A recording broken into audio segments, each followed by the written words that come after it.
Just mic'd up with Mikie Mahtook. Got the boys in. I got Lloyd. We got J. Mitch. We got Jackie Boyd. He tried to jump up and he might have knocked it in. Good timing. Let's go. What a start to the Monday. I mean, I'm from Lafayette. My boys will come in and say, oh, God. So me and Joe on the ground. I got Joe in the headlock. And he's sitting there, he's punching me in the stomach, like, punching me. Here, is everyone sitting around? Who here thinks Chico can practice today after having 5 full beers? And he goes, Chad Jones, right? Chad's doing the team 6 minutes. For 7 minutes, right? Chad's like, no, man, I don't think Chico can practice today. And I was like, I look back and I'm like, Jesus Christ. I saw you there. You were more fucked up than me. On the Spirit plane had some issues, I think. She was sleep farting. You heard her or you just thought it was her? I sat right next to her and I smelled it. Whoa. What was that? Time for the show. I'm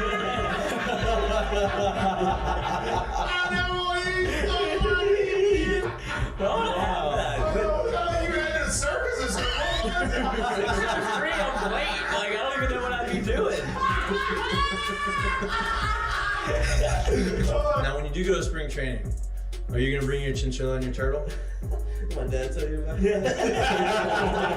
The SEC is, God, they hate fat people. I mean, I get crushed for that. You know what I mean? It's like, come on, man. Hey, just the South, bro. You got a bunch of food down here. Like they should. Players, look at Lloyd. You know what, Lloyd? You're looking for a recruiting coordinator, coach. I'm here.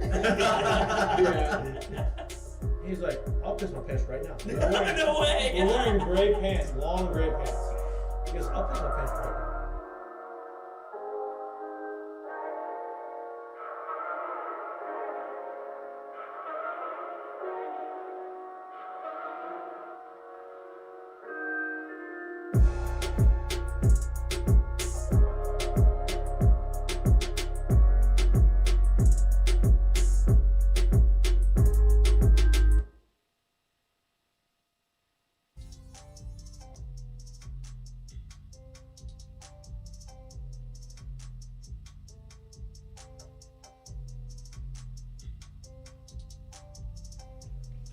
Hello. Welcome back to Mic'd Up. Today is Monday, January 22nd.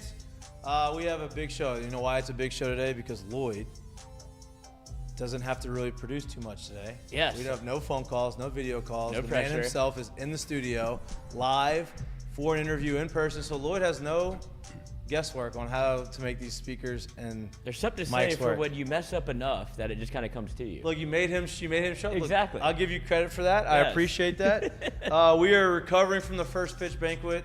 We obviously went there last night. It was Some the more than biggest. others. Yeah, it was the biggest first pitch banquet in the history of LSU baseball.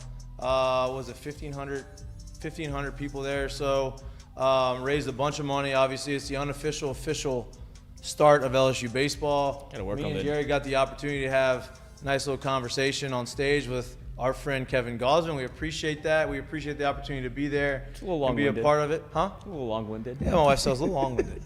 No, She said- congratulations. She Thank said you. questions are a little long-winded. I said, okay, sorry. I'll get better.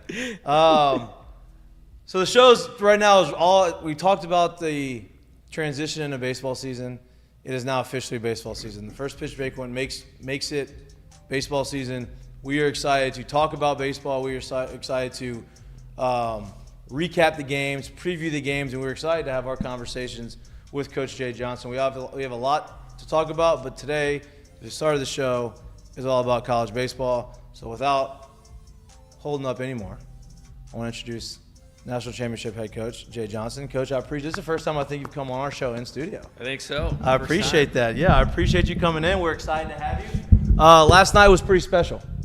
I mean, it's I knew when you came to LSU that it was a special place. You knew that the fan base was what they are. You got to win a World Series, and now you get to see not only does the fan base go when they got here, but after you win, you just kind of come out in droves. And last night was pretty special.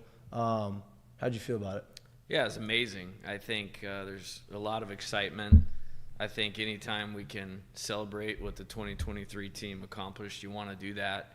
And we're really excited for 2024. You know, our players did a great job over the break, and they're itching to go. And we're finally at that time, like it's time to go. This is our day off for this week. You have to take one day off a week, and now we're full speed ahead. So it's time. Before we get into a lot of the new guys and a lot of the guys who you're expecting to make some noise this season, I think one thing that struck me last night was, you know, you had the panel with you, Tommy, Travinsky, Milazzo. Was that it? Those three, right? Or was there someone? Thatcher. And what struck me was when Travinsky got his interview and they were talking about how do you move on from one year to the next, and his response was, we've gotten past 2023, we're ready for 2024, and it was almost the tone in which he said it that made me feel like, I think y'all going to be all right as far as the leadership goes and making sure all the young guys understand, hey, nothing's going to be given to you. Do you feel that same way? Yeah, I think his quote was "We're out for blood." That's it. Yes. That's it. There you go. I send the team a quote or some kind of motivational thing just about every day, and I'm trying to pick the right time for "We're out for blood." H. Travinsky. So I'm gonna pick the right time on that one. But no, it's sincere, and we're trying to be intentional about everything that we're doing. We're working on mindset 365 days a year. We've laid out our path and our process of what we believe this team needs to do to be successful, and now it's about committing to it and turning those words into actions. But when you have good leadership, which you do with those guys that you saw on stage last night, you have a good head start, and I'm excited about that. Coach, turning the page from a national championship year to the next year, and honestly any year, right? Every year is different. But obviously winning a national championship makes it a little bit tougher, right? There's so many different events and so many different things where you still have that infusion of the guys who are basically graduated and or moved on. They're coming back to kind of be a part of all these things, which is awesome. That's what you want.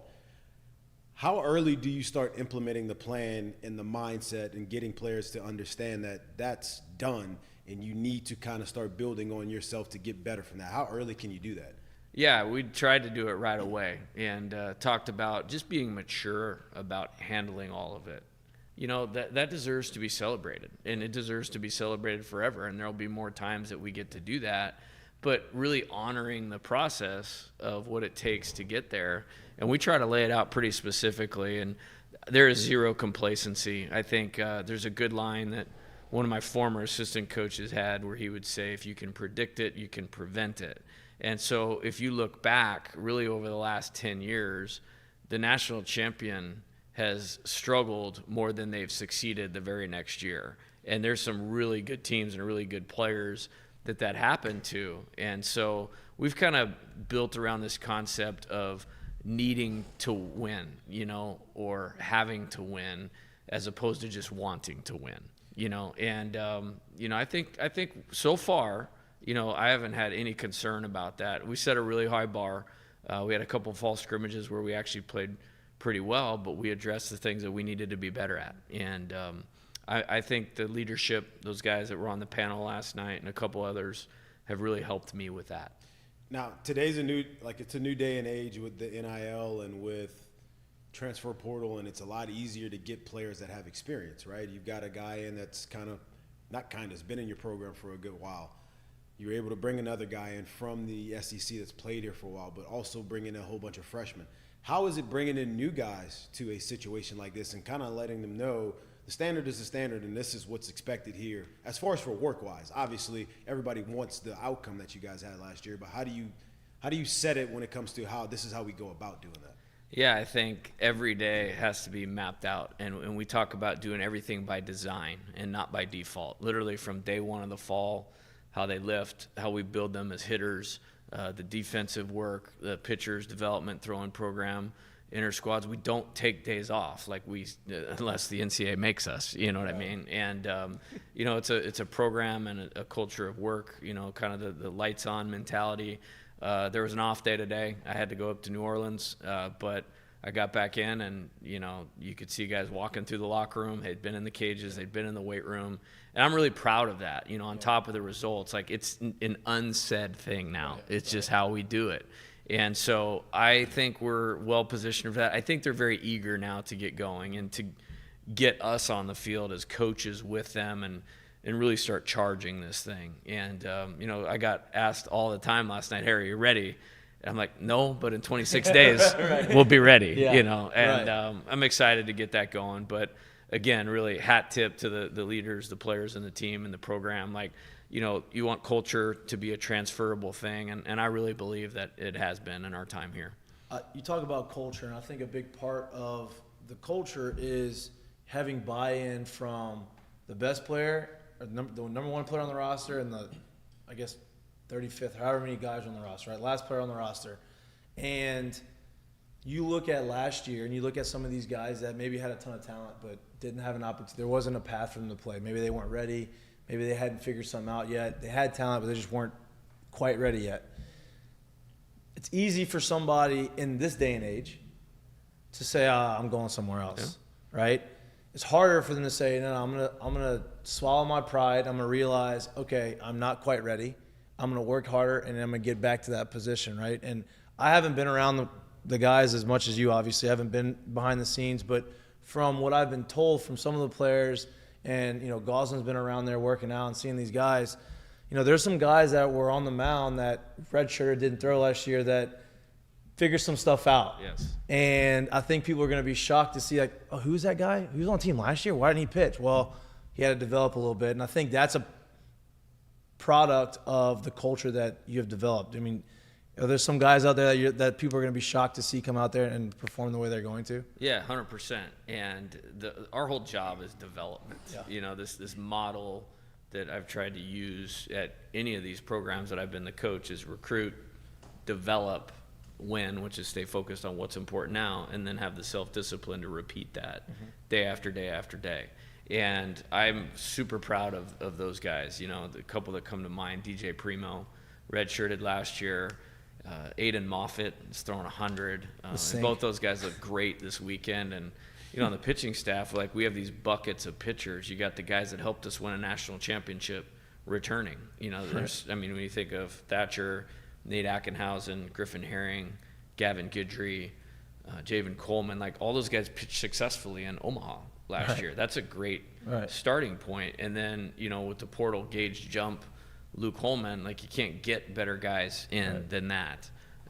And then you DJ Aiden, those guys that it's their time, and then it just keeps going with Cam Johnson, Cade Anderson.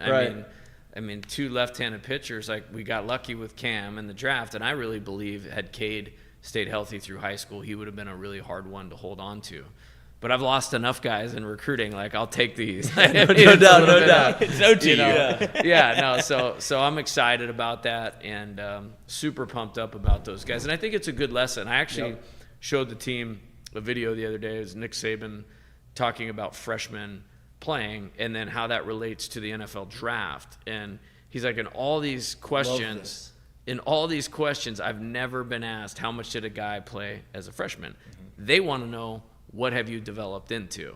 And, we're not that yet, but that's the model we're chasing. Yep. And I think there's examples of that. And some new guys are going to have to get comfortable with that this year. And I brought you guys up to the team last year, you and Austin Nola. I mean, major league players, there was a little time where you had to wait your turn and wait your time.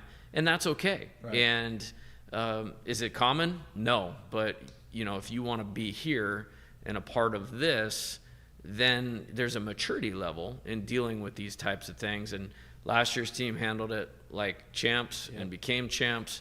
And I think that'll be an important part of our development as a team this year. And I think we're a little further along in that because of the positive example that was set. We talk a lot about the pitching staff this year, rightfully so, right? Depth, the amount of guys you have, the amount of lefties you have, the amount of ability to go mix and match as much as you want. I think that's been very well documented. Last year, it was very well documented how explosive the offense was. This year, I believe the offense is going to be good. I think it may take a little bit longer for them to get going. I think they're going to be good in a different way early, right? They're younger, not as much experience. But I don't think you can really if you're a fan, I don't think you can really understand what the offense is going to look like until Tommy's back in the middle of the lineup, right? And Tommy's back healthy. I talked to him last night. You said before the show he's feeling good. He's got 25 days to get back to where he needs to be. How confident are you that he's going to be back where he needs to be, and then when he's in the middle of the lineup's going to be what everybody hopes it could be? Yeah, if you're not confident in that dude, you can't be confident in anybody. I mean, that's as clutch as it gets, it's as tough-minded as it gets, and just the combination of hitting ability and power. You don't see all those qualities together. And, you know, he's took some live at-bats this weekend, and sure, he wants to do a little bit better. I'm like, you really took 7 months off because you don't look like you took 7 months off. Right. And that's just what special talent gives you, but super driven, super motivated. As far as the offense, like what I would say is, I mean, there's such a high bar for how we do it. I remember. Well, you did that. Well, we were playing ULL in the fall, who was a regional team who won 40 games, who upgraded their pitching, and it's only November. They're their Friday night guy. I think we outscored them like 14-3, and I'm like getting on these guys, and I'm like, you know what? It's November. I need to lay off. But coming back from the break, you know, a couple things stand out. The guys' swings look great. They look stronger. They're moving great. Jeremy McMillan, our strength coach, massive addition to our staff, like massive addition. And then, you know, Mark Wanaka doing a lot of stuff with them in the cages. Now we got to take the stuff that they need to do in the game so that shows up in the game and get better at that. Yeah. And that comes with experience and time, as you were saying. Coach, on the show last year, preseason, we tried to talk a lot about the talent that was going to be on the team, the talent that was going to be in the league, obviously some of the opposing teams that were going to come to Baton Rouge last year to play, and how special of a team that we thought, just here, this group thought that y'all would have last year. And it, you know, a lot of things came to fruition, right? As we're looking forward to this year, what I see with the pitching staff and what you have together there, and you being a hitting guy, I'm pretty sure there's probably a part of you that doesn't love it. But can you just speak to how special of a staff that, health willing and everything goes right, like this could possibly be this year? Yeah, I think, again, doing it by design, you know, coming in. I'll always be proud of 2022, you know, like, you know, we're 40-22 and finished fourth in the SEC, which was a big improvement. And, you know, we did it with, you know, Mikaylah Hilliard, who did a great job for us. But he didn't really look like your typical SEC Friday pitcher. I mean, Paul Gervais, Eric Reiselman, Riley Cooper, I mean, those guys made like 18 or more appearances each in SEC play. Right. And, you know, that team achieved a lot, but it was really clear really fast. Like, if you want to get to that Omaha level, we got to get better on the mound. And we did that. I mean, getting Paul and Thatcher and Christian Little in the portal. I mentioned those guys, Nate Ackenhausen, Gavin, Griffin Herring. I mean, we did that. And we really survived a tornado of pitching injuries last year. Huge. And still won the national championship. So it's like that thought, like, I don't think you can ever have enough pitching. Right. And so for me, I know trying to score 5 is a lot easier than trying to score 9, and I'm totally good with that. I think it makes for a good recipe. I think we're working really hard defensively and making sure we support the pitching staff. I like how we can maybe slot these guys, you know, in matchups and those types of things on the mound, and then just we're going to keep that bar unmeetable offensively, and that's just the way that I am. And try to not give into, it's just baseball or hitting's hard. And we're going to have to, because we're going to see some great pitchers this year throughout the course of the league. And what a good challenge. I'm really looking forward to seeing how that unfolds. We've talked about it just a little bit. Like, we can't wait to see how you match up and how you use the staff this year, just because we know how deep it is and the quality of arms it is from top to bottom. We can't wait to see that. Could be like the Winter Leagues, where you're matching up in the second lefty right. Yeah. The fans are going to love that, by the way, Coach. Hey. You thought the games were long already. With all due respect to those guys, and I love those guys and always be appreciative, but yes, we can do that. Well, we were doing that in 2022. I just think, you know, when you think about, you know, being able to piggyback like a Nate Ackenhausen, who threw 6 shutout innings in Omaha, who I trust with my life, Griffin Herring, you know, those guys with, you know, a Hurd, a Holman, a Gage Jump, And that's exciting. Yeah. And like, we're not even getting to Cam Johnson, DJ Primo, and those guys may push themselves to the front of this thing. So it's really exciting, and we did it by design. I think the pitching staff is the offensive line in football. Like, if the offensive line doesn't work, you have a bad team. If you can't pitch, there's a ceiling. And I just really like the dynamic, and having Coach Yeski back here was big, because I know what that structure looks like for him, and I knew it will work, or know it will work with this group. I know you can't see me, but I'm over here. Whatever you had, with the team that you had, and like the mantra and everything that came together with the national championship team, do you try to kind of run that same thing back when you have, because you have kind of some of the same pieces, right? Like when you have a Cade Veloso, insert Hayden Travinski. Like, you have some of the old heads that are a part in leading the group, and then you have like this influx of talent. Do you try to coach them the same, or do you feel that out throughout the entire year? Yeah, I think the baseball. It's a real question for me. The baseball system or process of winning doesn't change. There's a good saying that the game doesn't change, or what's required to be successful in the game doesn't change. People often change. Whether that's your personnel or how the person or the player views the situation. So from a baseball standpoint, a lot of the same. Maybe how we go about doing some tactical things a little bit differently, but that doesn't change. But the mindset, there's some differences in it. You lose so much experience from that team, and that's why I knew we would be good last year, because we came in here, those guys had got some playing time the year before, and then we played all of them, and then we were going to get a lot of them back.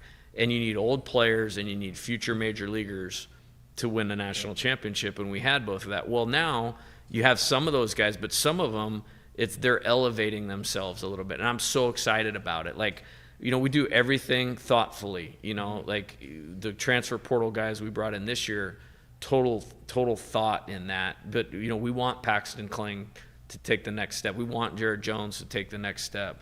Want to get Ethan Fry more involved in the thing. I want Brady Neal to take the next step. I want Hayden Travinski to be healthy. He needed this year. Like, does he have the talent? Could he have gone and played pro baseball? Yes, but he needs to stay healthy and have the right mindset. And I'm looking forward to just seeing this group mature in terms of mental toughness. I'm looking forward to seeing them like go after this thing as their time, because you only get the 2024 season one time, and we never want to waste an opportunity. Kind of dovetail off that, I feel like Tommy White came in here and he didn't have, from what you saw last night, you putting him on the panel and the amount of personality he showed, I feel like you didn't have that last year. He was kind of guarded and was feeling his way to becoming, in the public, that's what I'm saying. And then you have enough confidence to put him out there on the panel. Have you seen him kind of take that leadership role going into 2024? Yeah, he's been great. Yeah. I missed having him like on the field and healthy, just from a standpoint of he's so impactful. Well, he doubled down his efforts in helping the new players and leadership, and I think that was really good for him. Yeah. And I'm so proud of those guys you saw up there last night.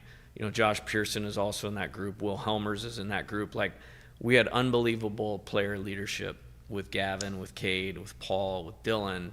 And these guys are doing their best to continue to pay that forward and emulate that. And you have to have that.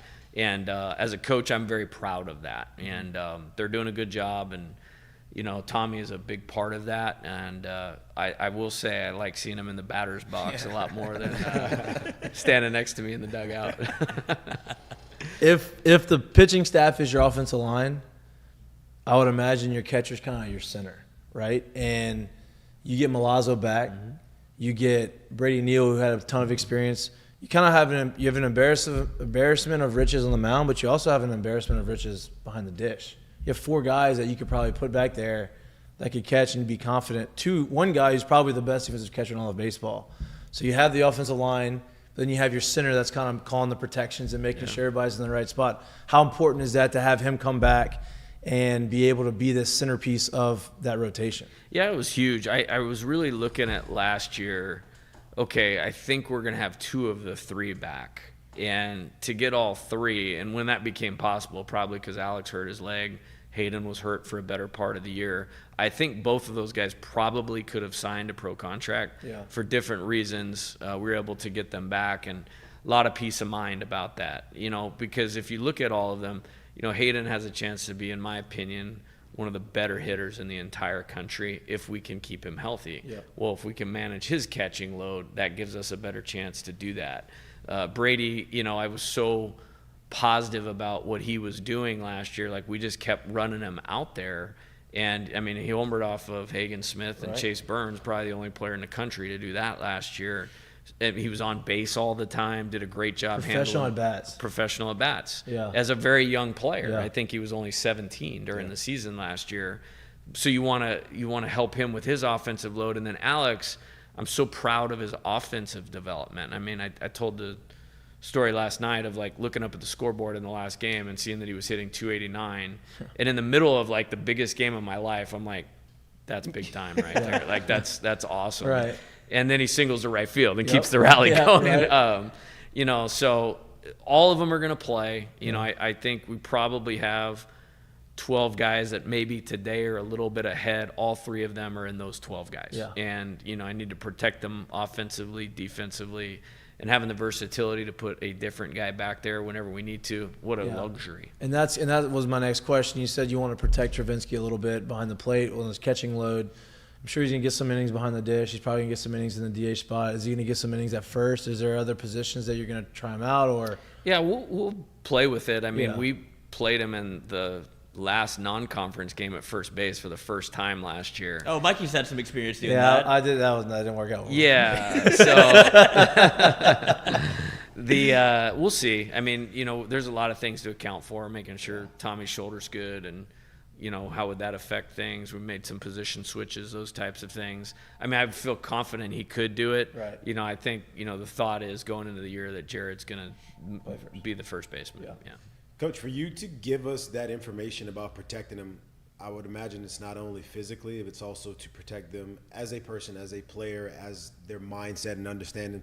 If you're giving us that information, I'm sure that's stuff you relay to them as well. Yeah. How are they taking those things, and how? Because I personally think that stuff like that is so big from coach to player, and I think that kind of gets lost along the way a lot of times. And I think a lot of people that are successful and do really good when it comes to coaching and developing, they're able to get these messages across and have players understand why you're sitting, why you're hitting here, what's going on, what do you need to do, what do I need more from you? How do you go about doing those things? Yeah, I think it's super important because, and this is no disrespect to any like young player, but coming up in the recruiting process, it's all about them. Yeah. The draft, where you're being recruited, scholarships, and then you have to fit them into a dynamic of the team. And so really I tried to kind of like set them up a little bit last year, talking about Warren Morris.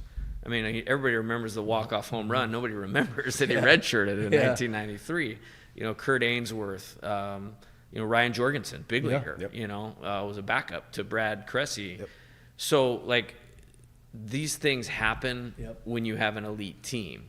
And at least all 3 of those guys at different times took a little bit of a lesser role than they wanted to, and they handled it like men. Yeah. I want them all to want to play. Mm-hmm. Like, you can't be you're not a good competitor if you don't want to be in there, but handling it with maturity, all 3 of them in their own way did that. Yeah. And they know. And I think communication is super important. I think I've found a lot of times players just want to know what you think and what you're thinking.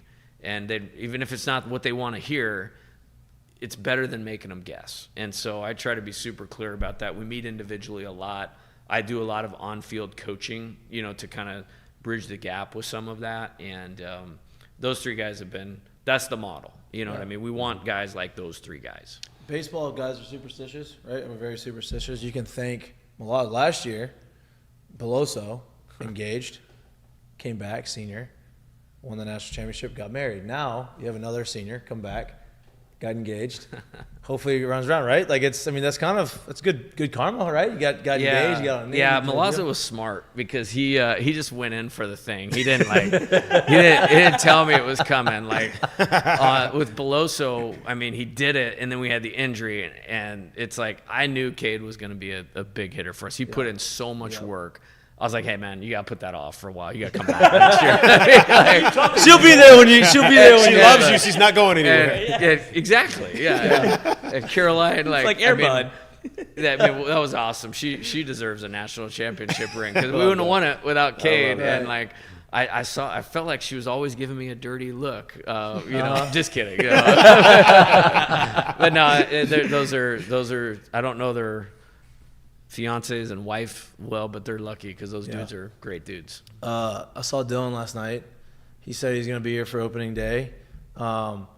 He's a little nervous about potentially doing it. I think I convinced him to do what he needs to do. I don't know if it's a secret or not, but it's cool. He's the best. Like, I mean, it's people, ask me about him all the time, and the player is only exceeded by the person, and that's how you have special teams like that. And he was one of many, but I'm super proud of him, and it's awesome having those guys around here, and working out. And I'm sure you guys had a similar dynamic as you were playing, but it's like you don't have to point very far. It's like that's what it looks like. Not many people, if any, can do what he can do from a baseball standpoint, but from a character, work ethic, teammate, leader, that's it right there.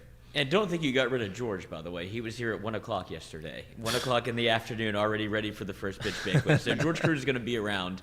But it's good. Yeah, I guess. Hey, because of Dylan, I'll put up with a lot. But to speak to that a little bit, like you bring in a bunch of people from the transfer portal. Like each year, you're kind of always searching. When you bring in people like that, do you try to ingratiate them into the culture, or do you kind of let the players do that for you whenever you feel like you've built something special where they don't have to be talked to you by you, they can kind of let the team run it? No, I think it's both. I think, when you have your hands on. When you have player leadership, it can accelerate it, but I think I would be deflecting responsibility if we weren't putting things in front of them that we need to do, and I'll never do that. What I want our players, I never want them to walk out of our program going like, hey, you didn't do enough. It's almost like I want them to have no excuses, whether that's nutrition, staffing, development. I mean, here, atmosphere, like we want to put them in position to succeed. Right. And, if we're not using our, wisdom, knowledge, experience to help them, then we're not doing our job. So I think it's both. And, I really have a really good staff. And so everybody's kind of an expert at what their lane is. And our players have a lot of resources. Right. And it's a team effort. And, I'll Michael Braswell pump him up for a second. In one of our fall games, he's out there talking, and, we got Josh Pearson, we're moving him into the infield, trying that out. And, Michael's talking, hey, play over here, this and that, this is what's going to happen. And so when you get good players, they're confident anyways coming in. And, just our thing is we're always going to place the needs of the team above our own. Right. And, whether you're an incoming player for 1 year, you've been here for 5 years, you're a freshman coming in, you've been 3 years, that's the deal. And at least in my time here, we haven't had trouble with guys getting behind that. You have a month left before the season starts, right? A month of preparation left. What does the schedule look like moving forward? Obviously, you're going to start scrimmaging a lot more. You're going to ramp it up. At what point do you start simulating weekend series, midweek games? Is it, do you get onto that schedule, or is it just it's more about reps and at-bats and pitches and all that kind of stuff? Yeah, there's a little bit of all of that. I think, again, being intentional about what we're doing. We've moved into our 20-hour weeks this week, thank goodness. And, I feel like we're on break for 2 months. This is the worst. It's the worst. Yeah, and I give our players a lot of credit. They came back early and were rolling on their own. Yeah. And, again, hat tip to them. But, yeah, we need to get on the field, elevate the pitch counts of the guys that we want to extend. That's super important. There's a few guys we'll start to move twice over the course of a week or a weekend to see how they respond to that and who's set up for that. And then just your fundamentals of winning, executing your plan to win. We're probably not ready to do that today. And so to scrimmage in a way that, we're emulating what we want to do and how we want to play on all phases of the game, you're not going to be perfect. And so you got to correct those things and get them tightened up so you can be consistent at doing them when the season gets here. So there's a lot to it. We got some weather this week, so I told them there's a big red line on the schedule for the week, stay flexible due to the weather. Yeah, it's gonna be a little bit warmer, so we just need it to not rain. Yeah, so whenever time it's not raining, we will be out there. And I just For the I want fan to base too. I want to like go back a little bit and just kind of give you your flowers a little bit for how you've built the program and what you've wanted to do, right? He spoke about George still being here and Dylan being here, even though they're done here, right? Still being here and being a part of last night is huge, but I got a chance to speak to Jared Jones' dad last night, Tommy's dad last night. Jared Jones' dad told me he drove in yesterday, driving back for work today. There was no baseball played yesterday. Yeah. That goes to show the type of humans and the type of people that are in the program, and it's no surprise as to why the success has been what it is and why we expect it to continue to go. Yeah, and that's, I mean, why I came here. And, you know, it's Coach Burtman, I mean, did something that probably will never be done again. And then Coach Maneri obviously, you know, did a great job, you know, with you guys. Got to Omaha several times. You won it. Coach Laval got to Omaha twice, you know. And, you know, it's so cool to, like, just, like, look at the bones of this thing, you know. And, you know, talking to, you know, from Pete Bush to – I mean, Doug Thompson. Yeah, it's like I hate doing this because I never want to leave anybody out because you guys are all awesome. And just it's pretty cool to be a part of that when you walk in the room and you look at the history of the program and all of that. And, you know, we kind of made a charge like this year of like, hey, but I want you guys to leave as the most successful crew of the 2000s. Like the only back-to-back Omaha of the 2000s was 08, 09. Right, and that just speaks to how hard it is to do it. Like last year, Stanford was the only team that returned to Omaha. And so like kind of throwing that out there is a little bit of a challenge. And then now it's, okay, back to how do we get there? And then really committing to do the things that we need to do that.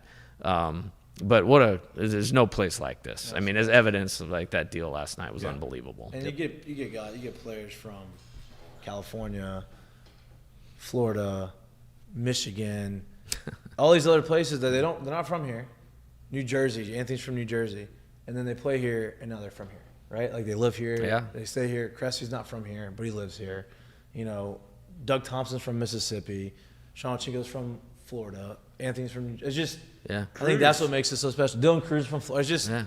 That's what makes it so special. I think that's, you don't get that. No, like you said, to a lot you of don't. places. I mean, we had a cool thing this fall, and it was totally not scripted. We had a few recruits here, and it was a Friday morning, and we were kind of walking them around the facility, them and their families, and our guys were done with the lift. They'd lifted at like 6 a.m, and then you walk in there, and there was like 11 pro players, you know, in there working out. And it's like you can't make that up. No. Yeah. And for me, I immediately turned it into it's like not only are they working out here, but it's like that tells you like this is cool. Like they want to be here and want to be around the program and us, and it's really cool. And you know, I'm thankful for that, and we'll try to keep that going as long as we can. I have no doubt, Coach. I appreciate your time. We're looking forward to the season. I can't wait. I'm just needs to warm up and needs to stop raining. January, February in Louisiana stinks, but. Particularly open weekend usually, but we're gonna will it to be good. Yeah, no doubt. We're gonna will it to be good, and we only need 4 hours. That's all you need. It's gonna be 75 degrees and clear, and nice little breeze out. It's gonna be like feel like a May day. We appreciate you.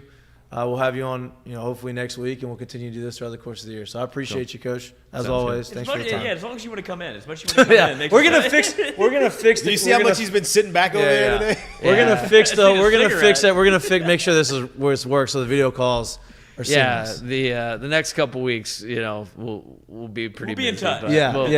Get Lloyd on top of his stuff. Yeah, I'm gonna make sure we get this thing right, so you don't have to worry about coming in. I appreciate it. Cool. Good luck. Thanks, guys. Yep. Appreciate it. Stay dry this week. You can just whenever you go if you want. Yep. Appreciate you. We don't do breaks here. We don't do breaks. We go straight. We just go straight. We just run it. Thanks, Coach. Appreciate you. Appreciate it. Lloyd, you're off the hook today, man. I know. It made it easy on me. That's what a good coach does. That's it. That's it. You got to fix it. Worked out for the better. You said you figured out. You said you kind of figured out why. I just did that to get him in here. He's so stupid. No, you said you figured out. You told me before he said he was coming in. Just filibustering. No, I think I did figure it out. See, I never know when he's lying to me and when he's not lying to me. Had fun I last think night. that made up for the debacle we had last week. Yeah. That was a good interview. We need to see him face to face sometime. That I was couldn't great. see him at all, but Yeah, you gotta need a booster seat. Yeah, booster seat to see over the computer. I think he kept it a little Short coy. Kings. I think he kept it a little coy, but I think he's super pumped about guys like Aiden Moffitt, and those guys in Primo because He dropped triple digits. he's throwing 100 throwing mile 100 sinkers. Yeah. Hey, Well, here's the moving thing. this much. Hey, here's the thing. I can tell you right now, for just the thought process of this, right? Like somebody like Aiden Moffitt who didn't pitch last year but is throwing 100 miles an hour now also lets me know he's doing what? He's throwing for strikes. Yep, Or exactly. else he wouldn't be talking about it. Exactly. So, That like, was his biggest reason the, last year. the he didn't play. ability to have that many guys who are, when they go out there, they give you competitive outs and competitive at bats, and it's not just a, hey, he throws 100, but we don't know where it's gonna go, so he's not really ready yet. The ability to have that many guys that are like ready to pitch and be competitive, I think that's the part that he's like absolutely fired up about. No doubt.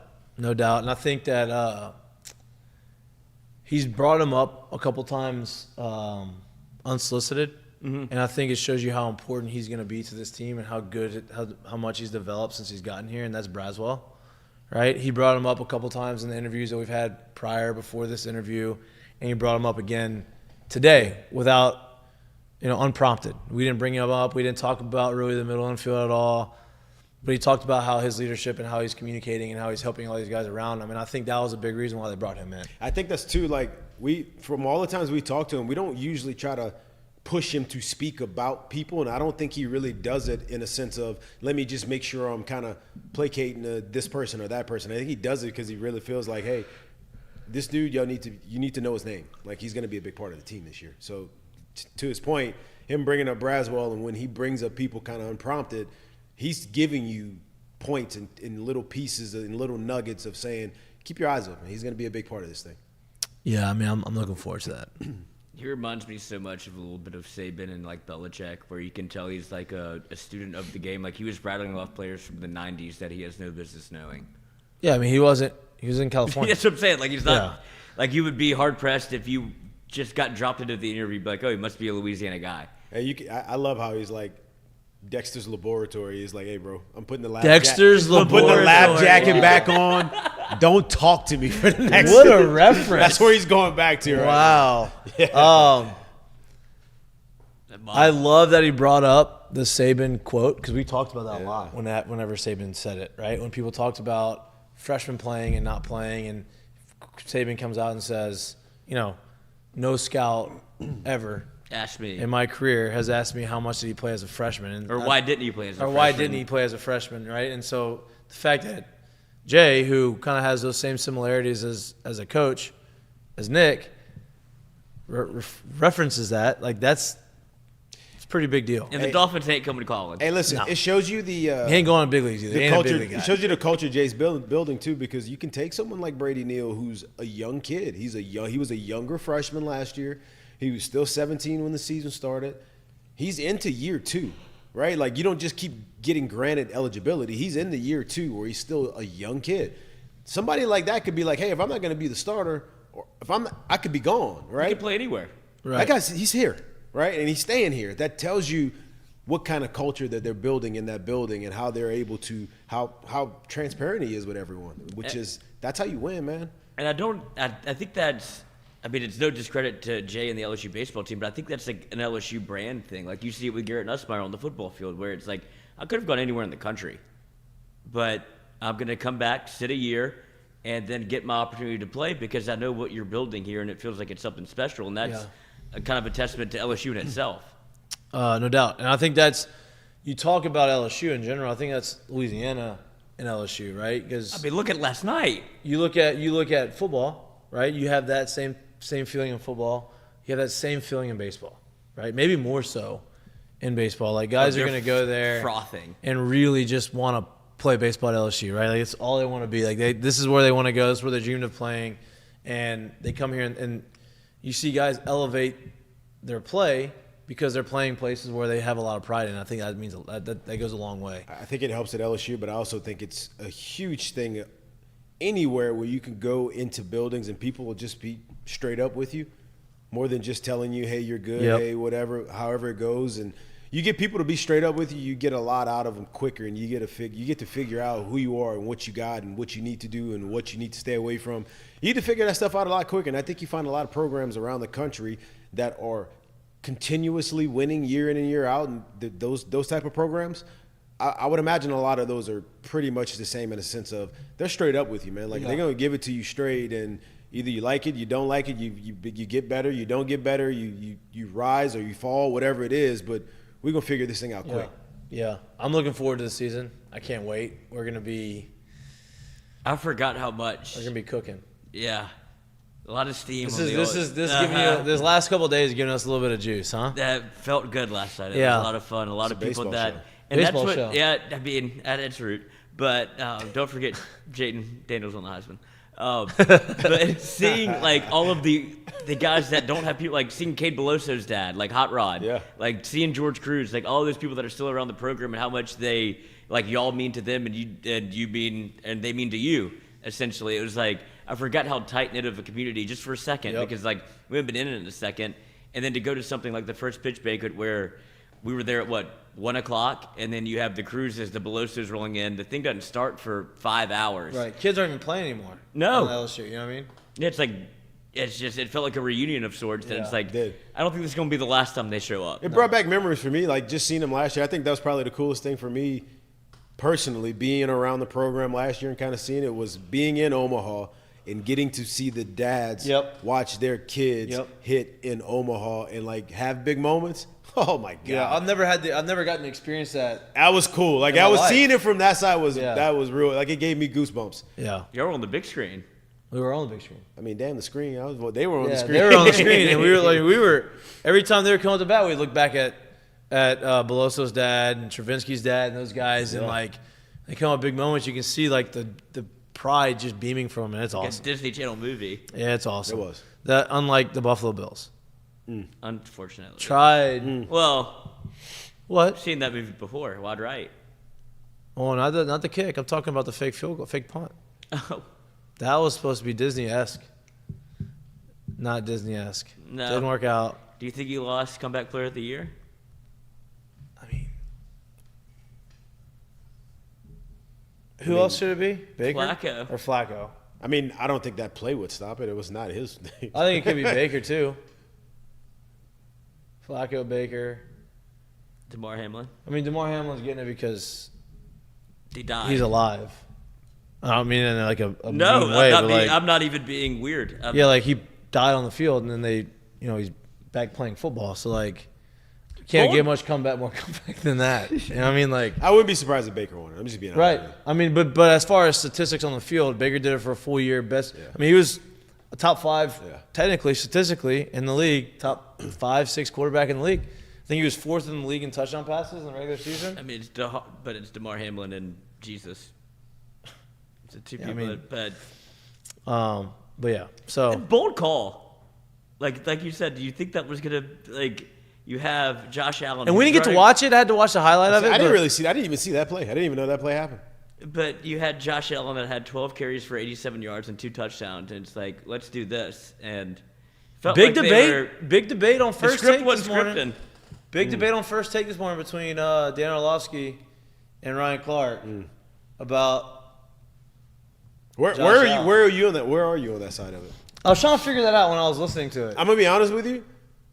I think I'm leaning a little bit towards Ryan Clark a little bit. I'm pretty much on the Ryan Clark thing because I kind of do feel that way. Like I get it, man. Like you can have a great game as a quarterback, and this is why it ends up being a quarterback stat, right? Because when you do have the chance, when you do have the ball, and you do have the opportunity to make sure they don't get the ball back, I get it. Josh doesn't kick. He didn't kick the field goal, but Tom Brady would never give that ball back for some reason. Tom Brady made sure that they never got that ball back. You know, and look, that's why I said I think I dropped one in the bucket to Stephon Diggs. I think I lean a little towards. that's one bucket. You Right. know, like Yeah. there's other buckets that get They missed made, like, in the a year. bad throw on Like, 3rd and 9. there's other buckets. But- Like that's the thing. I think that I lean towards the Ryan Clark in that situation, in this debate. What's the debate?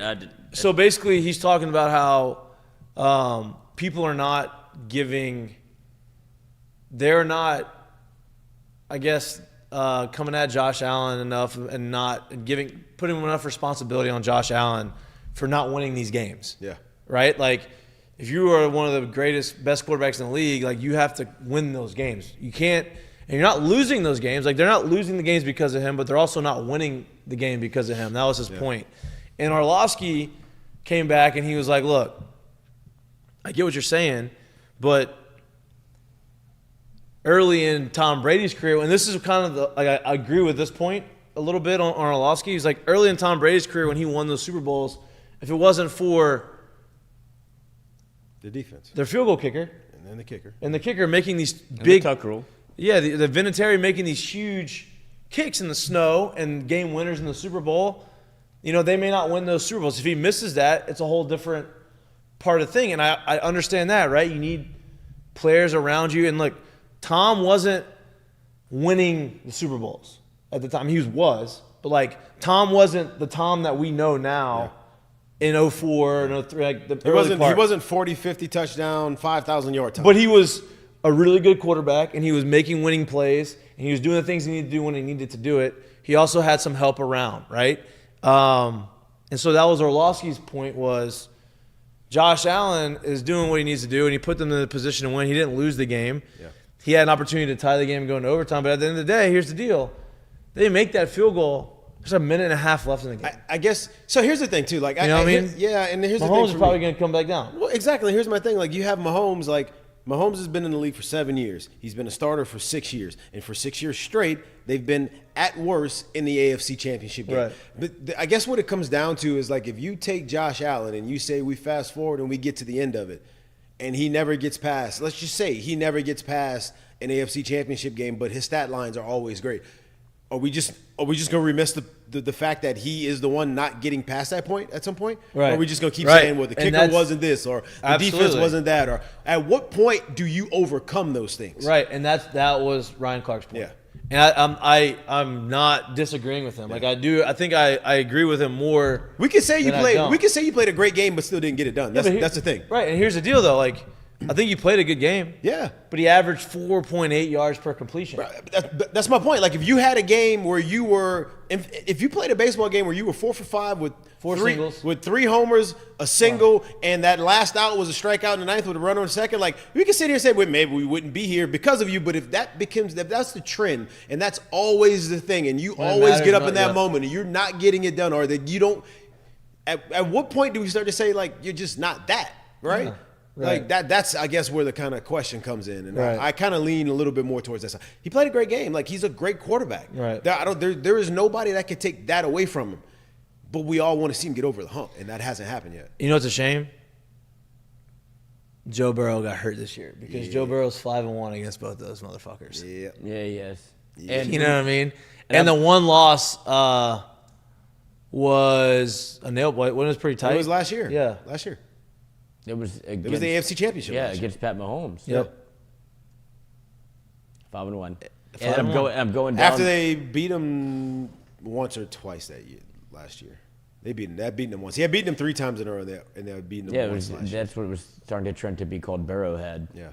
Yeah. And But look, if you want to, like, kind of, I mean, I'm not trying to shit on Josh Allen. I think he's a good quarterback, and I think he's fun to watch. But he's played against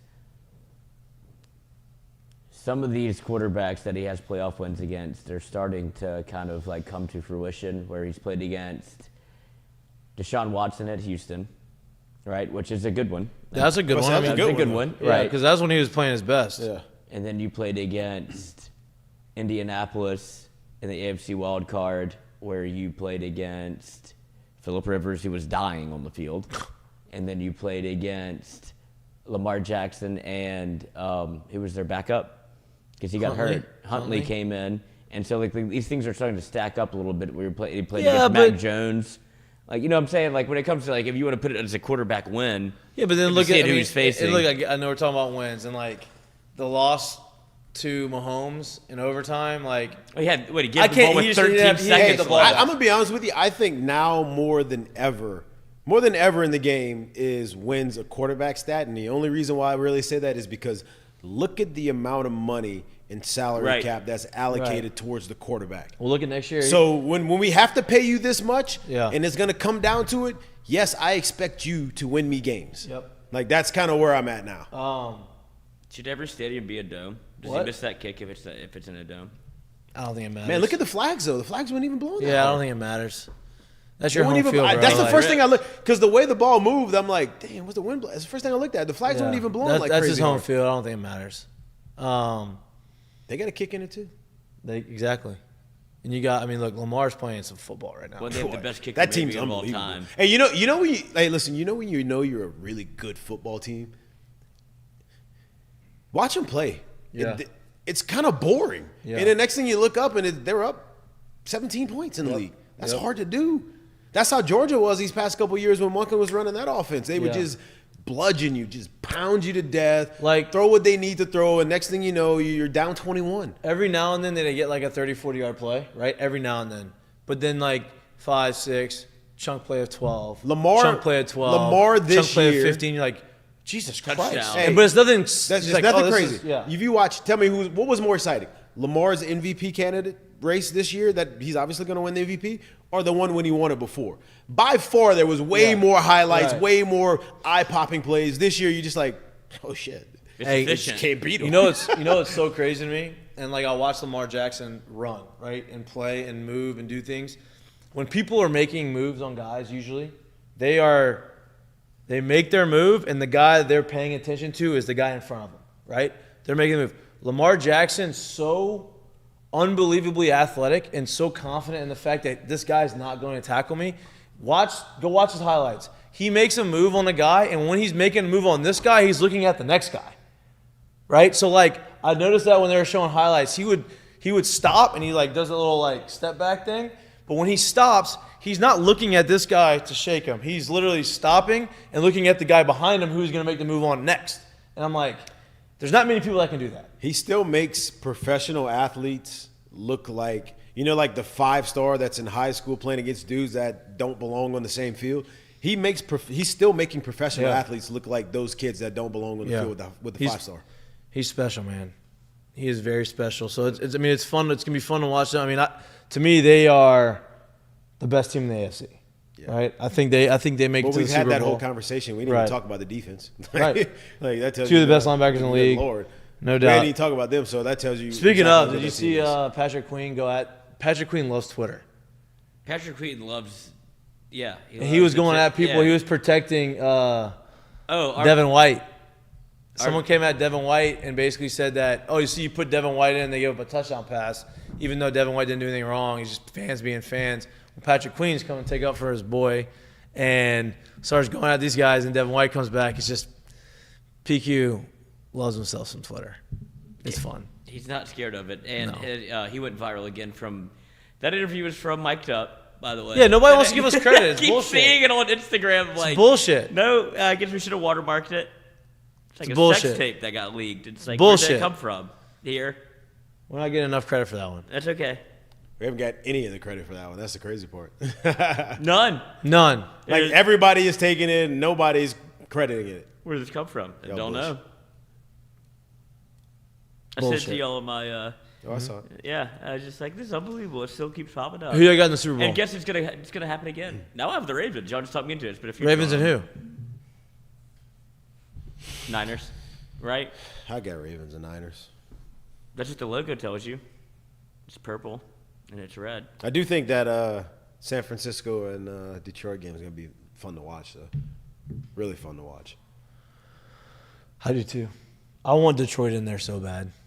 I think this. I think Detroit has a chance, dude. No, they have a chance. That's what I said. I think it's going to be fun to watch. It feels a lot like the Saints in 2006, where it's like, you'll be there until the end, and then you lose the NFC Championship. Like, okay, we're rolling something special.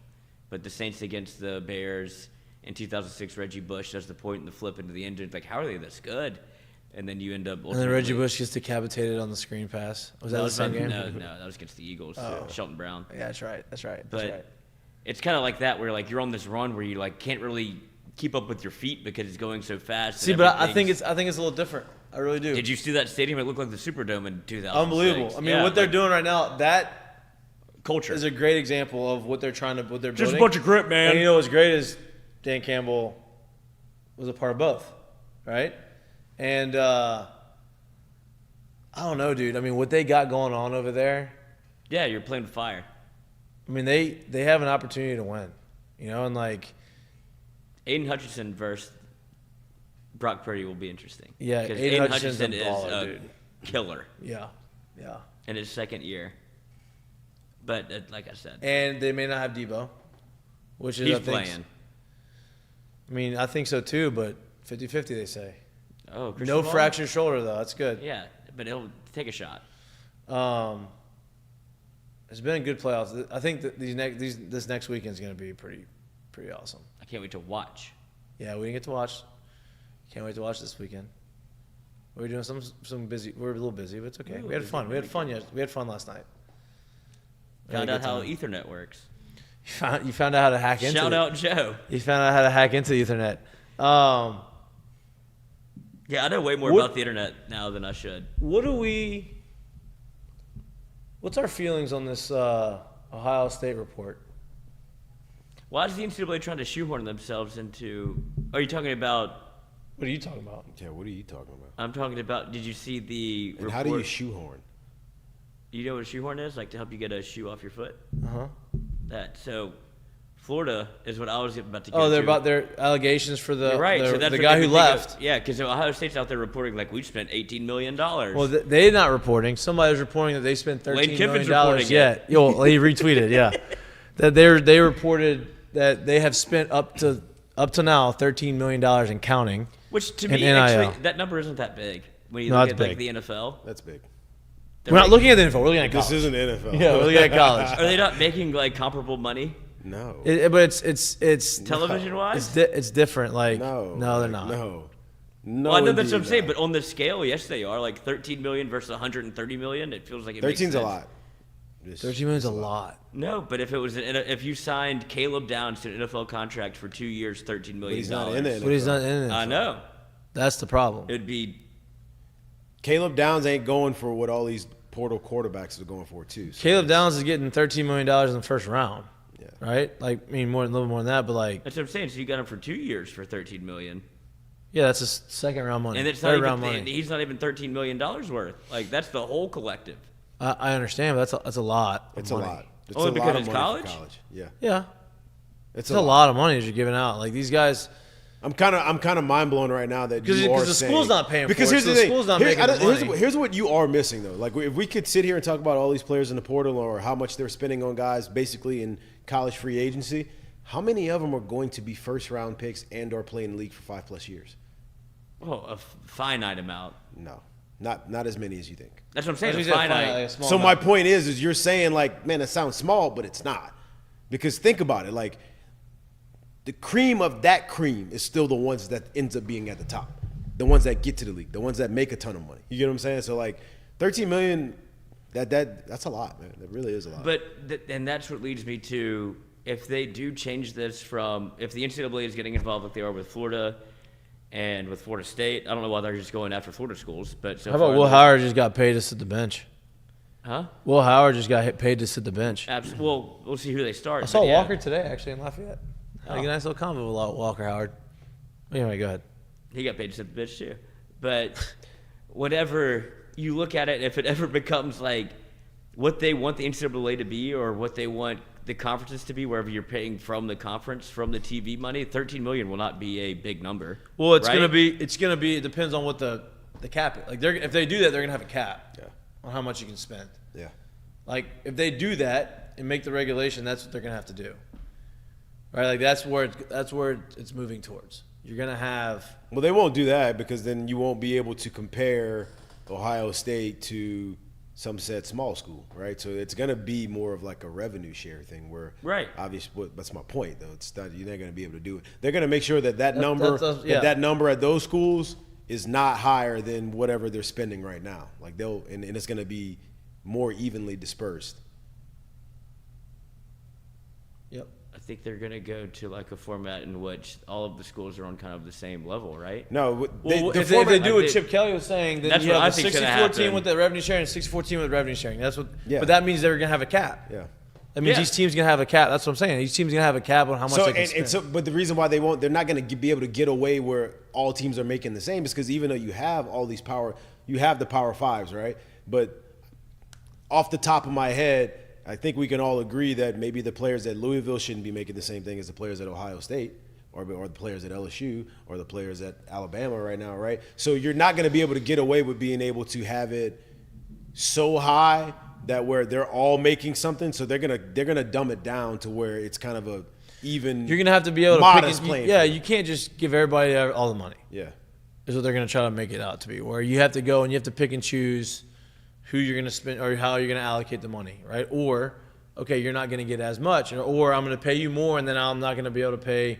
Like if you're going to draft somebody in baseball, the baseball draft, right? You have slotted picks. It's obviously not the same thing, but if I drafted somebody second overall and I gave him $2 million less than he would have signed, now I have $2 million more in my pool to go sign somebody else maybe better in the second or third round and give him more money than I would have had I give him the I'll be full honest with slot. I honestly think that they're going to, with the revenue sharing, I think what they're going to try to do is they're going to try to get it down to a number the way they're going to get the number down in my mind is by spreading it to the other sports the way they want to.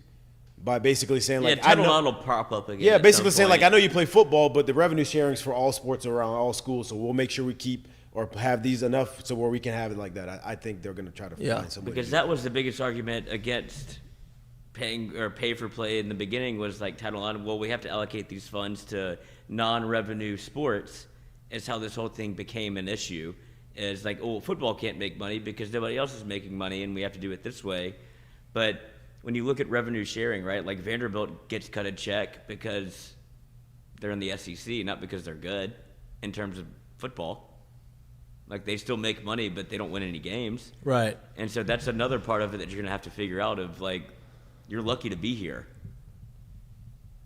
Yeah, I mean, it's just that's why all these. Well, that's leagues my are, point. So, like, that's why all these leagues are coming together. Exactly, but that's exactly my point. So, like, imagine if the starting quarterback at Vanderbilt was making the same as the starting quarterback at Texas and all these schools. Like, they're not pretty much the same, but they're going to be in the same league. So we can't have the ceiling of the revenue sharing so high to where these guys are making something so crazy, which you're like, are you kidding me? the problem is with the whole thing. The problem is the problem. The problem with the whole thing is you have the portal where guys can just go in and out, right? So now every year they go in there and try to get more money from somebody else, right? That's an issue. Saw it with Lance Hurd. Right? You saw it with Lance Hurd. You're seeing it with, Judkins did it. You're seeing it with all these guys that are going in the portal and they're trying to go out and get more money the next year, right? That's an issue. The other issue is you're seeing these schools start to pay these kids to come to school. You're not supposed to do that. That's why Florida's getting investigated. Right? It happens. It's happening everywhere. Yep. The way they structure it is different, but you're technically not supposed to pay them to play. You're supposed to pay them based off of like, hey, you got NIL deals the based name off that they've grown. Yes. And so that's also an issue. Now, that's always been happening. People have always been paid to go to school. So how do you fix that? I don't know. But, I mean, it's wild to see numbers. Like I said, I believe it's the $13 million because they've gotten a lot of guys. Well, And to your point, I get what you're saying. It's not that much. If you, like with the numbers that you've heard from other people making that money, like $13 million with all the guys they've got, technically is not. Jaden Rashada got offered 13 alone. Is what they say. Yeah, Is what they it's from claiming. the Independent Gator Collective. Who? Jaden Rashada, the freshman. Oh, He was yeah, a yeah, freshman yeah. that came in and went to Arizona State, started 2 games and got hurt. But like that's $13 million right there. And then I told y'all about the $8 million that Tennessee's giving up to their quarterback that played in 1 game in the bowl game. Like, so that's why I say whenever I say, oh, Ohio State's paid out $13 million. No, right. Like, I know what you're saying. It's a lot. It's just. it's not. I don't know. You just got to think. You got usually. I think you just have like, to. You have to reshape like how you think about college football now. Well, they're gonna fix what's going on. I promise you that. They're not gonna let this keep happening. It can't be. It's unsustainable. It's unsustainable. It's fun. It's not fun. It's not that fun. It's interesting. Interesting. is I probably the actually better really way. feel bad for the coaches in these. That's not- Oh yeah, I would go to the NFL. Like we had Jamar Candle on the morning show that I do on Colada, and he was like, you could see how visibly he relieved he was to be in the NFL, where that job is easier than college football. When you get a group of guys in, I shouldn't have to be worried about Every day. the guy that played in 12, 13, 14 games this year and started and played 70% of the snaps on the season. That shouldn't even be in your mind that, hey, he might leave after this year. We shouldn't have to be spending time, resources, and anything on making sure we go see him and make sure he wants to come back here and counting the days down until school starts because then we know he's for sure here. we should just be going recruit the new guys. Like that should be where you're at. You know, Say it again. Okay. Say it again. So like that, that part of it's tough, man. Yeah, on the other, on the other shoe, this is American. People love capitalism, where it's like, well, you're worth what you're worth. Yeah, I do too, but you're still an amateur, so there's not much. No, they're capitalism not as an anymore. amateur. You get paid for the your way the craft. system is right now, it's not, and that's why it's going to change. Yeah. Because technically, you should still be an amateur right now. And what is it, Kansas State that tried to unionize the entire college football? Or no, it was what's the journalism school that's no longer a journalism school? Northwestern. Northwestern tried to follow a union, and it didn't pass with the NCAA, and now this is a lot of these little stepping stones leads to where we are right now, which is mayhem. It is. It is mayhem. It's insane. It is mayhem. And if you're an LSU fan, at least you're part of the haves. At least you think you are, but you haven't gotten anybody out the portal in terms of like these big time guys that Alabama has to offer, Texas has to offer. You bring in all these coaches and you can pay that money, but it's clear that LSU doesn't have any money directed towards the collective to get transfer portal guys. Like C.J. Daniels is your biggest signee, which I think is going to be a huge get for LSU, but you didn't get it. You're not even in play for a Caleb Downs or anybody on the Alabama roster. Right. I mean, like you're right, and I think about I don't feel bad for Alabama, right? Like it's Alabama. No, yeah. But when we went to the playoffs last year and we were 3 points away from being the team in the championship game, and then your coach retires, and then you literally lose the amount that's worth a full class of players, that shouldn't be a thing. That should never be a thing at a school. Like, it's not like, hey, we sucked, coach got fired, everybody wanted out. No, it's a good program that's a running thing, and coach retires, and now you lose the equivalent of a full class of players. How do you deal with that? And that's what I wonder if it's obviously you can't equate anything to what Nick Saban and the gravity of what he brings to a football program. The same thing with whenever Skip left or Jay leaves, it's going to be in good hands, but when Skip left, there was no transfer portal, right? So you still had good players that were wanted to play for LSU. When Jay leaves, that's going to be an entirely different thing if it's I'd imagine it changes. But when you have that gravitas towards you of, I want to play for the coach, not the team, essentially, or not the university, that's who got me here, and that's what you have at Alabama and Nick Saban, is I wanted to play for him, and then you see 27 players hit the portal because I never even thought about Alabama, I just thought about Nick Saban. Whenever that happens, it changes the math, essentially, of what you think about how college football works. It does. And then you have DeBoer, who's like, okay, if y'all are all going to leave, I'm going to start bringing everybody that I recruited to Washington. And that sits very well with Roll Tide Willie, who's out there doing recruiting for T.J. Alabama. Finley's doing it at 4 schools. TJ. Yep, Western Kentucky. I just saw that. He can sling that thing. It's crazy. Hey, he's doing some serious networking if he's out there. I mean, he's been to 3 schools in the same conference? He was at LSU, Auburn, So Texas it's 2. State. And that So was, 2 and 2, right? Western Kentucky and Texas State, same conference? I don't think so. Or no? No. I No. I don't know. No. Texas State's a smaller school, I would imagine. Legit, smaller school. In Western Kentucky? Is Texas State I don't know if they're D1 or not. They are D1. I'm FBS But is it? Yeah, but I say, is it an They are FBS school? I think they're like. They're not in. I can tell you right Oh no! They're. I think Texas State's in the same conference as McNeese. Okay, Southland? You may have been thinking of Sam Houston State or Yeah. something like. Sam Yeah. Houston's in the Southland. Yeah, I Texas think. State I think they are. is not in the Southland. I just know that. from Texas State's not in the previous work. Southland? No, previous work experience. Well, you know what? We can probably find that out. I can Google it. Texas So he State goes to the Hilltoppers? Conference. He's at the Hilltop. Hilltoppers are The Bailey Zappies. Sun Belt, Texas State. Yeah, Sun Belt They're in and the Sun Southland Belt are now? two different things. They were not always No. in the Sun Belt. But That's Texas State's in the Sun Belt, so that's D1. You also had D1 or D1. They're D1. Yeah. I just And knew Western they weren't- Kentucky. I just knew they weren't in the Southland. Texas State, Troy, Coastal, Georgia Southern. That's a good. I mean, Western that's a fine Kentucky's conference. probably in Sun Belt too, right? Conference USA. Conference USA. He'll be playing on Tuesday. Sun Belt and Conference USA. I mesh them together. Yeah, don't like like I that. said, it's all Both D1 though. Tuesdays. Both D1. That's the Fun Belt Yeah. and all the games that I gamble on when I've lost all my money. Good Friday night game. Our guy went 2-2. I lost money. Me too. I have $17. You got half a chip. I got half a chip left. I think play the side bet right now. I think insurance. I think the only that's my only play is I'm gonna put together like a 3-person parlay that he says on the Saturday. I'm just gonna bet it all $17. Hey, Lloyd, put this on your side right here. I told you it was gonna happen. I did it too. I parlayed them all together. Well, here's the deal. It would have been better had we gotten the same amount of yards of that the running back for the Bucks. He got 55.5. I got at 53.5. That's why I don't take it, and I did it anyway. I know. We would have got it. We have to hop on it early. We would have gotten it because he would have got 55 yards. We would have gotten it. It drives me up the fucking wall. Yeah. I was hoping. Here's the deal. Should we start doing the opposite? If it's not enough. He had 60 yards, and he had the next play was a 5-yard loss. So I'm like, oh my God, we just need one more of those. We just need him to fall down again. Get someone tackle in the backfield for a 2-yard loss, and you're back where you need to be.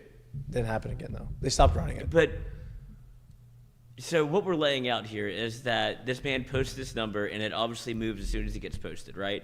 Because everybody does it. Right. So should we start taking the under instead of the over? If it goes up by multiple points? By 2 yards. Like it went up 2 yards. Yeah, right. And I looked at it and I was like, half a point, maybe 1 point, I'll still consider it. 2 points, 2 yards. Because Mike Evans hit, and that felt inevitable. It didn't matter. Yeah. I mean, that hit by 30, 40 yards. Actually, it doubled. Yeah, I think he was over 75 yards. He throws up the over a lot. Yeah, he did in the first half. Yeah. There's some that you can take to the bank, and other ones that I'm like, if it moves by a half a yard, I don't even want it anymore. So we're learning. Yeah. I put a future down on the Ravens just now. You put a future down on the I already have LSU to win that championship? Plus 750. I know. I'm going to put a... What? I think I should put $100. Whoa. I mean, I think you should. 750. I mean, I got to pay for this Omaha trip somehow. If we go. I think you should. We're going. I mean, if they make it to Omaha, we're going. We're going. I mean, I'm going. I don't know about y'all. Got Secret Service with me. Yeah, you got prime seating, dude. You got first class all the way there. The whole shebang. All right. Yep. Yep. That's it. Short show today. Hey, it's okay. We're talked out. We had a long night last night. First pitch banquet. We had a great time at the first pitch banquet. Yeah. Some drinks. Expensive drinks. We had some drinks. What was that about? $30? Yeah, it was free. I did. Then they shut it down immediately. And then, well, that's why, because it was free. And then $30 for a double bullet on the rocks. Next year you're bringing a flask, aren't you? I'm bringing a fifth. Do it myself. And nobody's gonna pat you down. No, you walk straight in. Just walk on in. But that was unbelievable. I mean, I see how they made all their money last night. People are drinking. And some of the donuts, some of the auctions. That went up for sale? Nope. We still gotta figure out how to get the writing off of that. What do you mean? I mean, I'd like to have my signature on it. That's about it. All right. Mistake of the day. Mistake of the day is brought to you by friends at Dozy Place. What we got? We have a mistake of the day brought to you by Dozy Place that I am scrolling down to find. As I know where you're going. Did you see this? Yeah.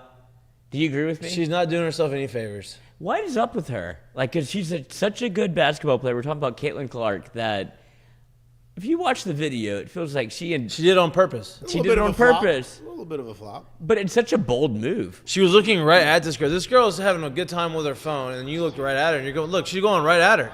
This girl's not even paying attention to her. Like, I would expect the basketball player could make a move right there. Yeah. Yeah, that's the other part. She's the one that gets knocked down, the D1 athlete. Right. I would expect the D1 athlete to be able to put her foot in the ground and make a move right there. And she is looking at her. This other girl is just trying to live her best life in college, and Caitlin Clark is out and gives a little shove, and then this twirl around, spin, and then the dramatic I'm hurt thing. And then she goes to the press conference after and goes, I could have been seriously hurt. I could have been. I'm off Caitlin Clark. She scored 40 points in this game, like 45 points. which she should be good for college basketball, but this is a disaster. Like, you're going to take on court storming by yourself because you lost?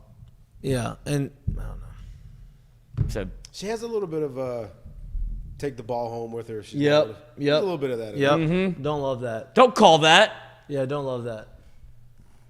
So that's your mistake of the day. I like it. Good one. But, All I mean, right. she's clearly, like, eyeing her down and shoves her. Like, she extends the elbow. That's a technical.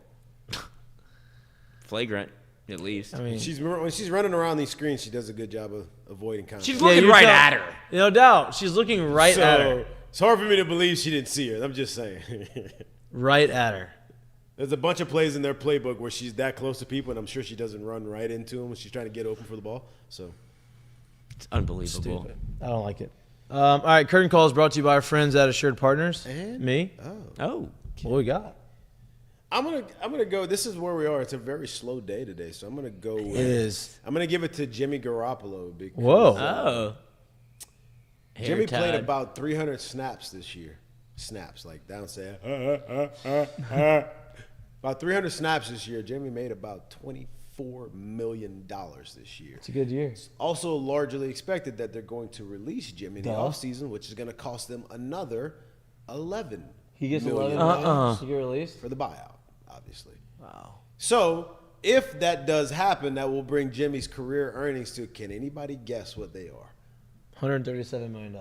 Good guess. Is that it? Not it. Oh. What do you got, Lloyd? Give me a guess. Throw me one. 200. Oh, Jesus. Is that Very buzzer? lofty. Right there in the middle of y'all. $160 million Wow. Jimmy Garoppolo will have made in his career if the release does happen in the offseason. And if Sometimes it doesn't, pays it's still 150 million. still 150. Sometimes it pays to be porn star Jimmy, I guess. Porn star Jimmy. It's worked for him. Wow. Hair tied, everything tied. Hey, curtain call to Jimmy because that's a whole That's a lot of money for, and understand, I'm not saying for a bad football player for not have played a whole lot of football. That's what Yeah. I'm saying. That's a lot. Wow. That's a lot of money. What you got, Lloyd? I don't know if he's retired officially, but What Mr. a Kelsey was living his best life up here. The best part about this is he's hanging out with the Buffalo fans. And look how athletic he is. Oh, of course. I mean, he's still got it, but How do you think Taylor Swift felt about that's what I was about to say. I mean, that Like, man really walked in with the old boom, just sticks the landing. Russell athletic sweatpants and Tim's on. That's what he walked into the stadium with. it? Chiefs beanie Watch chugging this it. liftoff. High five, and then Boom! Still got it. Might come Still back. got it. Oh, you could definitely. 36, coach. When you got it, you got it. And he, The cop was Unbelievable. like, I know we're not supposed to let that happen, but I whatever. mean, what he wants to do. It's Jason what, Kelsey. what are we going to do with that? Yeah, a lot of people, I think Big Cat tweeted out, it's like, yeah, you've heard about my brother, now you get to meet him. The crazy brother you've never met. Yeah. He's like, okay, here he is. Here he is. Been sitting with him for three hours. Timberland, that's unbelievable. Tim's in no shirt. Tim's on at the game. Tim's in sweats. And not just any Sup? sweats, like not expensive sweats. Oh. And she's getting Like dragged that was out like the that was popcorn like the machine. team issued sweats he got his first year at like Yep. Cincinnati. Yep. Yep. No doubt. These I are good respect luck. it. I Oh, respect man. it. I respect it. Their podcast is killing it. Fire. Well, Schefter cucked him. He's gonna release his like retirement on the podcast, and then Schefter snuck it out again. Again? Yes. Did they say it on the podcast? Uh huh. He was like, well, whenever like it's the appropriate time and the appropriate people know, then we'll release what I'm gonna do with the future of my career. He was definitely going to announce it on the podcast, and Schefter snuck him. Again. He didn't learn from anything. And then, well, you saw they had the interview. Obviously, him and Travis were talking, and then he starts breaking down. Like that was pretty awesome. Here comes the excuse train. What? Oh, did you talk about that one? Whenever he knew like the Philly season was off the rails, No. and he's like, No. No. and he made him quit the pod. Oh, who said that? Travis did this to Jason. Jason, yeah. I didn't and see he's that. like little brother him so hard where he's like, I'm gonna have to take a second. And then Travis showed up in the same outfit from the day before. He's like, I thought nothing's changed. And he was in a totally just like, I just had to take a second because you got my feels. Like you got me. Because he's like talking about the Philadelphia Eagles. He's like, oh, is that the excuse train coming along? Chicka chicka chicka chicka chicka chicka. He's like, our season's falling apart. I'm talking about at the end of the year whenever he talked about if it was done, and Jason Kelsey started crying. Yeah, like tearing that's up. what he and wanted then to Travis announce was it. it was a good moment. Like Travis wasn't making fun of him at that time. No, he was making fun before they hit the playoffs, and Yeah. they lost to the playoffs. He's Travis like, I'm on the Chiefs, where it's a wagon. And I think the rumor is Travis is going to retire too. I wouldn't be shocked. Yeah. Podcast is gonna be fire. I mean, it already is fire. All right. My curtain call. We got to give Jaden Daniels some props for getting his stadium named after him, right? Like Jaden Daniels Stadium in San Bernardino, California. His high school stadium. Cajun. It's not Cajun. I doubt it. I don't know how to pronounce it. High school. Cajon? Casual. I don't know. In San Bernardino, California. Home of McDonald's. Home of McDonald's. Home of Jaden Daniels Field. Congratulations to him. That's part of my curtain call. My main curtain call is to my home for 3 years, actually. And they were a very bad football team when I was there. The Detroit Lions. Dan Campbell, 3 years ago, in his presser, had, obviously, everybody's been talking about bite the kneecap off, bite the other kneecap off, chonk, and be the last one standing, the whole deal, right? And Chonk. you know, and like that, the whole deal, right? That's what he was saying. And now to see what he preached 3 years ago and to see these guys buy in and see them to be able to do it and see how electric Detroit is, that's my curtain call because that's pretty awesome, is to see them. And it's crazy because you look at how we're he's going dressed to kick there, you in the it's like- teeth. All right, and when you punch us back, we're going to smile at you. And Which when I you had. knock us It's down, like Don't me even getting look like it dressed fits up. right. on No. the way up, we're going to bite a kneecap off. All right, and we're going to stand Now up, and then he's it's going to just take jacked 2 more with shots to knock us down. sweatshirts and, All dip in right, his and mouth. on the way up, we're going to take your other kneecap, and we're going to get up, and then it's going to take 3 shots to get us down. And when we do, we're going to take another hump everybody out of you. laughs at him. Laughing. Before long, we're going to This be the guy's last one just good. standing. He can't All right? coach. He can't do All right, this. that's going to He be can't the do that. mentality. He's all rah-rah. So this team, Yep. Lies. Hey, it works. At least it worked for a year in Baton Rouge. At all. Or for a year. One team. People thought that's who he was going to be like. Right, that's what I'm saying. There's 2 versions of the story. You can be that guy, but you can also have some substance behind you. And that's what he has. So shout out to them. Appreciate all the love and support. Appreciate you tuning in and watching our show. Appreciate all everybody who tuned in last night. We enjoyed it. Please like and subscribe to our YouTube channel. We will be back live in studio on Wednesday from 6 to 8 p.m. I'll put that on the pod also. I don't know if you wanted me to. Oh, yeah, but I just great. went ahead and potted it. Great. Yeah. Thank you. Look at you taking initiative. Yeah. Appreciate that. Figured Paul would like it. Yeah, I liked it. Thanks to Coach Jay Johnson for coming in studio. Great interview, as it always is. And we're very much looking forward to LSU baseball. So How many days? 25.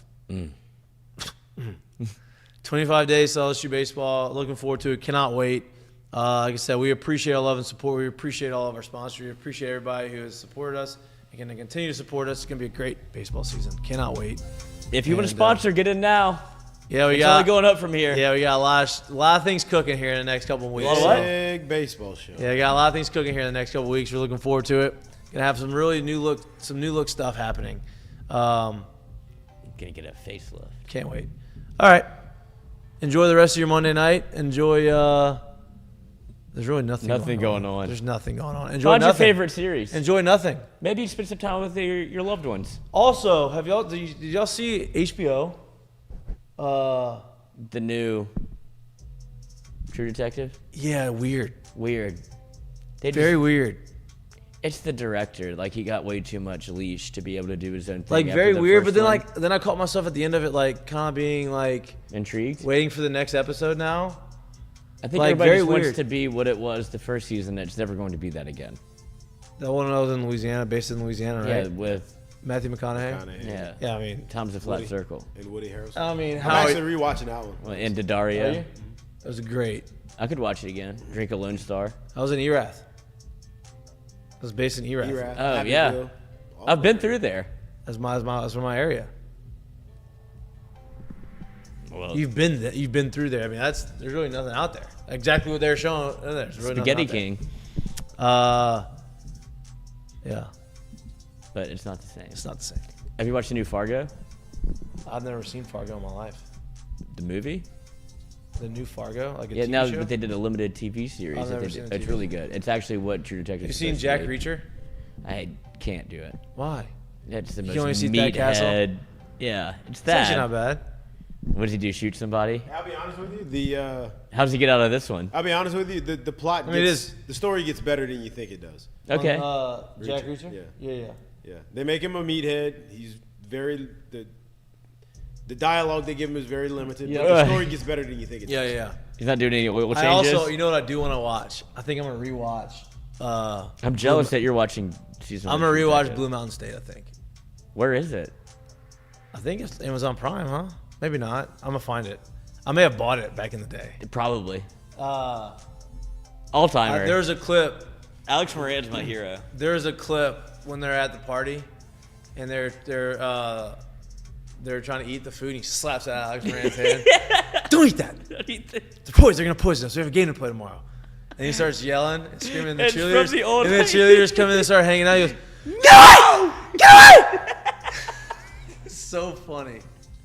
So funny. No. I saw that game. It's such a dumb, but it's dude. You've never seen it? It's so. I'm gonna go fucking- back and watch Superbad tonight. Just let me know how. No, dude. Blue Mountain State's funny, man. It's terrible, Yeah. but it's hilarious. Yeah.